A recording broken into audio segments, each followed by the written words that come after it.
the earnest of our inheritance. Oh, what enlightenment, what joys, what consolation, what delight of heart is experienced by that man who has learned to feed on Jesus and on Jesus alone. Yet the realization which we have of Christ's preciousness is, in this life, imperfect at best. As an old writer says, "'Tis but a taste we have tasted, that the Lord is gracious, but we do not yet know how good and gracious he is. Although what we know of his sweetness makes us long for more, we have enjoyed the first fruits of the Spirit, and have set us hungering and thirsting for the fullness of the heavenly vintage. We groan within ourselves, waiting for the adoption. Here we are like Israel in the wilderness, who had but one cluster from Eshcol.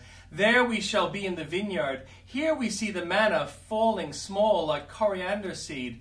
But there shall we eat the bread of heaven and the old corn of the kingdom." We are but beginners now in spiritual education, for although we have learned the first letters of the alphabet, we cannot read words yet, much less can we put sentences together. But as one says, he that has been in heaven but 5 minutes knows more than the general assembly of divines on earth. We have many ungratified desires at present, but soon every wish shall be satisfied, and all our powers shall find the sweetest employment in that eternal world of joy. O Christian, antedate heaven for a few years. Within a very little time thou shalt be rid of all thy trials and thy troubles. Thine eyes, now suffused with tears, shall weep no longer. Thou shalt gaze in ineffable rapture upon the splendor of him who sits upon the throne. Nay, more, upon his throne shalt thou sit. The triumph of his glory shall be shared by thee, his crown, his joy, his paradise. These shall be thine, and thou shalt be co-heir with him who is the heir of all things.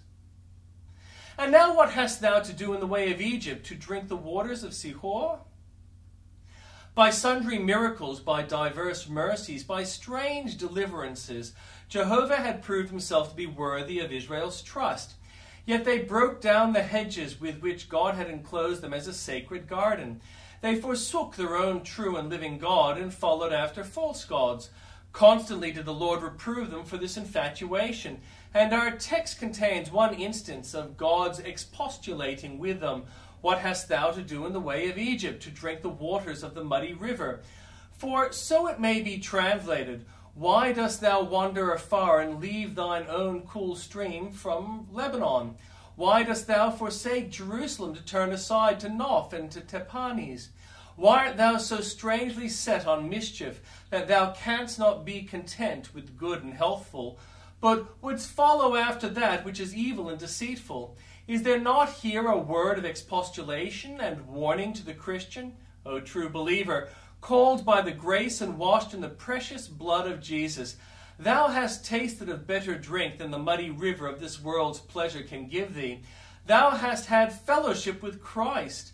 Thou hast obtained the joy of seeing Jesus, and, leaning thine head upon his bosom, do the trifles, the songs, the honors, the merriment of this earth content thee after that? Hast thou eaten the bread of angels, and canst thou live on husks?